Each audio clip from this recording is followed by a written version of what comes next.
Hello again, my dear students. So this is the um, chapter 7 of our lecture for the subject reading sa Filipino history. Again, this is your Sir Jibs. No, I'm happy serving you. Wow. So I want to share with you this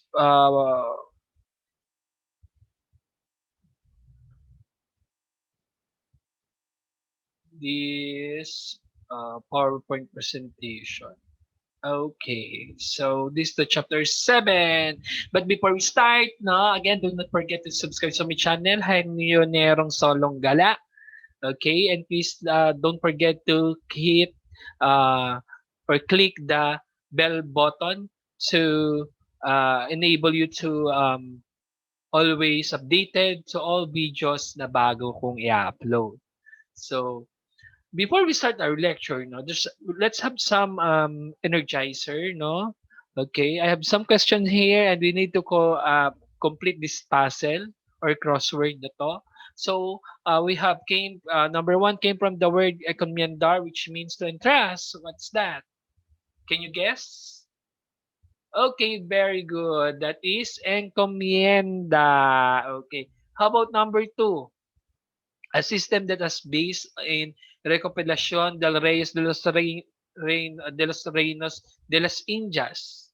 Do you have any idea? Number two, this is 2, 4, 6, 7 letters. Okay, let's see. Correct, that is tribute. Okay. How about number three, conducted by Miguel Lopez de Legazpi and the chieftain of Bohol, which means friendship. Okay, ano yon? Very good. That is Sanduguan, okay?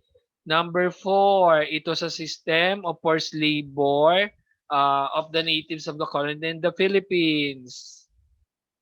That is number four, repartamiento. Very good. How about number five?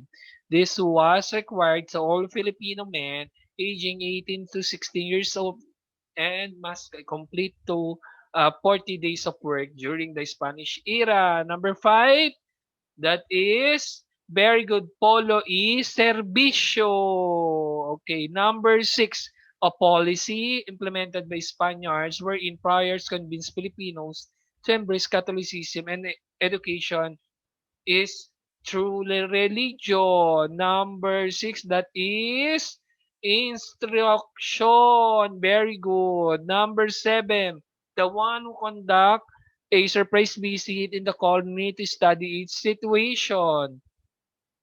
Number seven, that is visita. Very good. Number eight, blank is the city. So analogy, blank is the city. Wherein Alcadia is the province. What's the correct answer? Number eight. Okay. Well, after we analyze this one, no, blank is city daw before during the Spanish era. Kasi ang pinakita ngayon, ang pinakita dun sa ano niya, sa isang data, Alcadia kasi before is the province during the Spanish time. Ang tawag natin sa mga probinsya ay Alcadia. So, city noon ay tinatawag nating very good. Number eight is ayuntamiento. Okay. Number 8 is ayuntamiento. Number 9, ayuntamiento is to city. If ayuntamiento is to city, pueblo is to number 9. Very good. That is what? That is municipal or town. Pwede municipal, pero mahaba. Municipal. Mahaba yung choice natin. So, number 10, it was discovered by Robert Fox in 1962 that is contrary to the migration to Europe Henry Oldie Bayer. Number 10, that is Tabonman. Very good. Number 11, the three men and women during the pre-Spanish era. Okay, the pre-men, we have Timawa. Okay, during the pre-Spanish era, tanan na ay mga Timawa. Okay, there is a word no na nabuo. Okay, that is nationalism. Okay. So, what is nationalism for you guys? Okay, anyone from the group or any one of you can in your own during while you are listening right now, do you have any idea what is nationalism? Okay. So, during the Spanish occupation in the Philippines, abuses among the Filipinos became rampant. Okay. Pains and sufferings continued from the Spanish soldiers and friars. So, various experiences pushed the people to grow their sense of nationalism and patriotism to fight the conquerors. Okay. Many ask about the difference between nationalism and patriotism. Okay? What is the difference between nationalism and patriotism? When we talk about nationalism, is something to desire by people, no, to give importance to form a separate nation and independent. Okay? While patriotism is the people's direct feelings like their love for their country and through their values and beliefs. Okay. So, what are the uh, okay? So I said desire for political independence, patriotism, expressive devotion to nation. So what are the factors which gave rise to the Filipino nationalism or the awakening of Filipino nationalism? We have number one, the opening of Suez Canal to world trade or in 1869 or opening of the Philippines to world trade on 1869 or opening of Suez Canal and the tobacco monopoly. Okay, so it was built in 1859. No, the Suez Canal was built in 1859 and finished in the year 1869. And this is an artificial way with a sea level located in Egypt. Okay, sea located in Egypt from Mediterranean Sea connecting to the Red Sea and was officially opened on November 17, 1869. So the canal was considered to be the shortest important link to the east and the west due to its unique geographic location. Of course, it had also became an avenue for the Filipinos to access the West and get influence through their books, leaflets, and other reading materials to enter in the Philippine archipelago. Okay, more Filipinos and had the opportunity to go to the Europe to study also. Um, a travel time from Philippines to Spain and vice versa was shortened to 30 days from more than 2 months. This positively affected the development of agricultural export, which brought economic prosperity to native Indios or the so-called Ilustrados. So this development will also paved the way for Filipino Ilustrados to send their children to universities in Europe. Okay, so that is about the opening of Suez Canal. So this development also paved the way for Filipinos Ilustrados to send their children to universities in Europe. So the rise of the Ilustrados was inevitable. Yes, this is very inevitable. And they become the new patrons of the arts that led to the secularization of arts in the 19th century. When we talk about Ilustrados, the Filipino educated class during the Spanish colonial period in the late 19th century, yung tinatawag nating middle class men. Okay. So that is Ilustrados. So how about the Spanish Revolution in 1868? Actually, in the year 1868, Spain was in a great challenge for having a queen who was cruel, as the Spaniards described their experiences during that time. So Queen Isabella II, according to them, lived in a very pansilap style that she almost forget her duties as their ruler. So misunderstand the mistreatment to her people and imposition of high taxes to everybody were the reasons why Spaniards revolted against their queen. And the revolt was led by Francisco Serrano, who became the regent marshal in ousting Queen Isabella II. So they called it as the Revolution of Disgust. Okay? And they established a liberal republic over Spain. And Regent Marshal Serrano changed all the leaders in their colonies. So that is the time when uh, Carlos Maria de la Torre, okay, Carlos Maria de la Torre was appointed Governor General in the Philippines.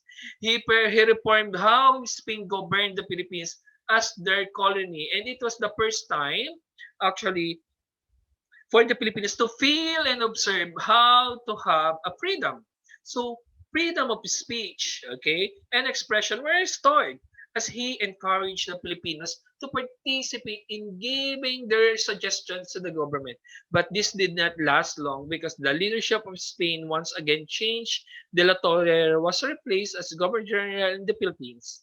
Okay, so he was reigned from De La Torre only reigned from 1869 to 1871. Okay, that is the reason behind De La Torre is considered as the liberal governor in the Philippines. Um he ano tawag dito? He he allowed Filipino to speak, no? Talagang show na itong mga we have freedom, okay? So next is about the secularization movement. Okay, what do you call the secularization? Okay, when we talk about secularization, no, um, this is the movement for Philippinize the all parishes in the Philippines. So because the regulars, we have the regular and seculars. The very controversy during Spanish time. One of the special features of the colonial government in the Philippines was the unification of the church and the state. So the time when the Pope in Vatican gave the King of Spain special power over churches in the colony, the king, through his royal decree, ordered the colonial government to support by finding um, um, by funding all the churches and the schools and even charities operated by religious orders, including the payment of salaries of the archbishop, bishops, and all parish priests stationed in the Philippines. So on November 9, 1774, the king issued a decree about the secularization of all district of parishes in to turn over from regular parishioners to secular priest. Okay, unfortunately, the regular dislikes the said transfer of authority or jurisdiction to the seculars, no, for their belief that Filipino priest was unfit to priesthood. Okay, so um, the regular priest reasoned about the color of the Filipino, which is brown, lacking of education, and experience to handle uh, a parish, no? And doon pumapasok yung tinatawag nating racial prejudice. Okay? Because of their color, no? Uh, they parang wala tayong rights to become a priest, okay, during that time. So the dispute became more magnified when the order of Jesuit returned um, when the order of the Jesuit returned to the Philippines from their exile because of some issues regarding their policies that the colonial authority did not like. So the matter quickly turned into racial discrimination. Later on, the Spanish authorities favored their own regular priests over the native priests. Though the ecclesiastical governor of the church, Monsignor Pedro Perez, sided with the Filipino priest. Unfortunately, he died in 1863 in an earthquake. So after his death, so Filipino priest um, continued the fight for the secularization movement. Among them were the father Mariano Gomez, Jose Burgos, and Jacinto Zamora. So again, we have two types of priests. We have regular priests, those members of religious orders, Augustinians, Franciscans, Jesuits, Recollets, Dominicans, Benedictines. When we say secular priests, these are the native priests or Filipino priests, no, who were trained by the archbishop and bishop, but not a member of any religious officer.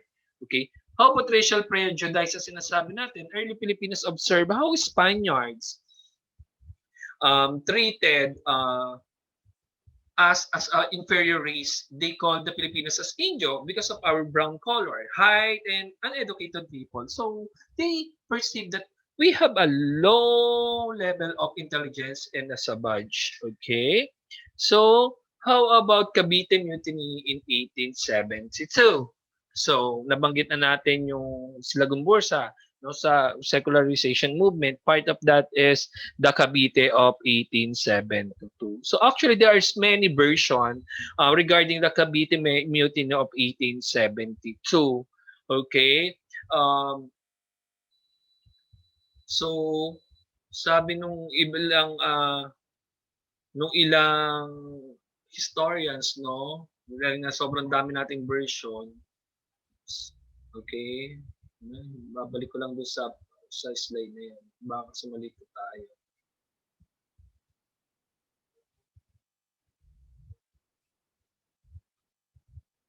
Okay, Cavite Mutiny of 1872.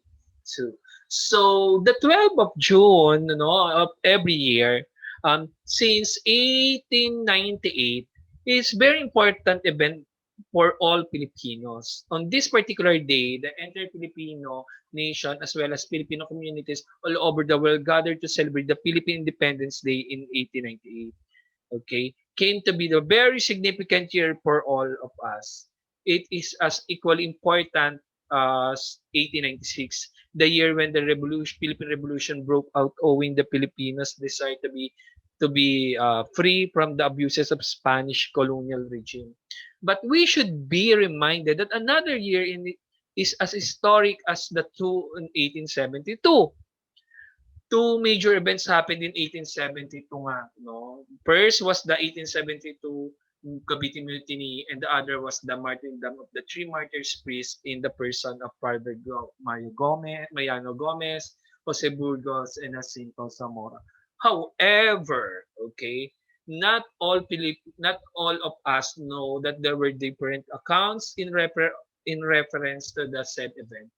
All Filipinos must know the different side of the story. Okay, since this event led to another tragic yet meaningful part of our history, and the execution of Gomburza, which in effect a major factor of awakening nationalism among the Filipinos. So we have different view regarding the Cavite Mutiny. So in terms of Spanish view, okay, or Spanish viewpoint, no, there are two Spaniards, Jose Montero y Vidal, prolific Spanish historians, and Governor General Rafael Izquierdo, deemed that the event of 1872 was planned earlier and was thought as a big conspiracy among educated leaders, mestizos, abogadillos, or native lawyers, residents of Manila and Cavite, and the native clergy.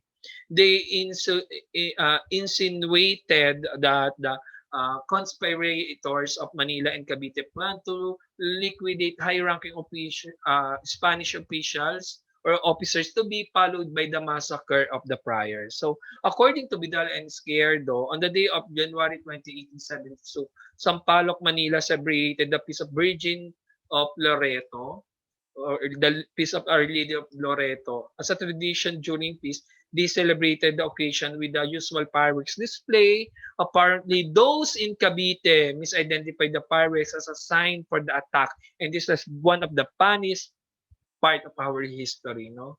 Okay? And just like what was agreed upon, the 200 men contingent headed by Sergeant Lamadrid launched an attack targeting Spanish officers at site of the Sis and arsenal of Fort San Felipe. Okay.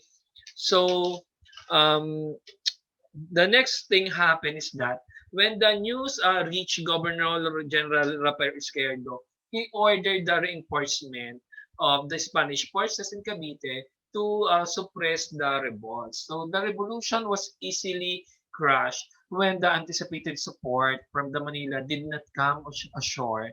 Uh, Main leaders, including Sergeant La Madrid, were killed in the battle, while the Gomburza were tried by a court martial and were condemned to die by strangling or garrote, no, by garrote. So patriots like Joaquin de Pardo de Tabera, Antonio Maria Regidor, Jose N. Pio Basa, and other abogadillos were suspended by the audiencia, or the Royal Audiencia is the highest court during the Spanish time. Siya ngayon ang Supreme Court, equivalent ng Supreme Court. So from the practice of law, arrested and were sentenced with life imprisonment at the um, Marianas Island. Furthermore, Governor Izquierdo dissolved the native regiment of artillery and ordered the formation of artillery force to be composed exclusively for Philippine peninsulares. Okay, so how about the Filipino viewpoint? Siyempre, if there's a Spanish viewpoint, of course, we have the Filipino viewpoint. According to Filipino viewpoint naman, according to a Filipino scholar and researcher, Dr. Trinidad Pardo de Tabera, who wrote the Filipino version of the incident in Cavite, from his point of view, the event was an ordinary mutiny by the native Filipino soldiers and laborers of the Cavite. So Arsenal, who turned out to be frustrated with the end uh, uh, of their privileges. Ultimately, Tabera appointed Governor Izquierdo responsible for cold-blooded policies such as the abolition of privileges of the workers and the native army members of the arsenal and the exclusion of the creation of School of Arts and Trades for the Filipinos, which the general belief as a cover-up for organization a political club. So on January 20, 1872, headed by Sergeant La Madrid, about 200 men comprised of soldiers, laborers and arsenal and residents of Cavite rose in arms and killed the commanding officer and Spanish officer in scenes. Okay, the rebels were expecting support from the majority of the army. Unfortunately, it didn't happen. This report of mutiny reached the authorities in Manila, and Governor General Izquierdo instantly ordered the reinforcement of Spanish troops in Cavite. After 2 days, the mutiny was officially declared restrained. So Tabera at that time believed that the Spanish priors and Governor General Izquierdo used the Cavite Mutiny as a powerful control by in amplifying it as a full-blown conspiracy concerning not only the native army but also involved residents of Cavite and Manila. And is essentially the native clergy to take over the Spanish government in the Philippines. So it is important that during the time, the central government in Madrid announced its intention to remove the price of all powers of involvement in matter of city government and other government and the course of organization and education institution. So this gathering of events was believed by Tabera urged the priors to do something severe in their awful aspiration and maintain a power in the Philippines. So that is the Cavite Mutiny. So um, and of course, the effect of this or the result of this Cavite Mutiny is the Martyrdom of the Gomburza. So, napagbintangan nila kasi itong Gomburza nga no na na sila yung kasabwat o leader nung pagre-revolts ng mga Pilipino in Cavite. So, again, pag tinanong sa exam, this is the result of Cavite Mutiny. The answer is the Martyrdom of the Gomburza. Okay. So that would be all for today. So I hope you learned something and got something from me, even though uh, you are busy right now, since we are in the flexible learning approach. Again, do not forget to answer your module. See you for the next video. Bye bye. God bless.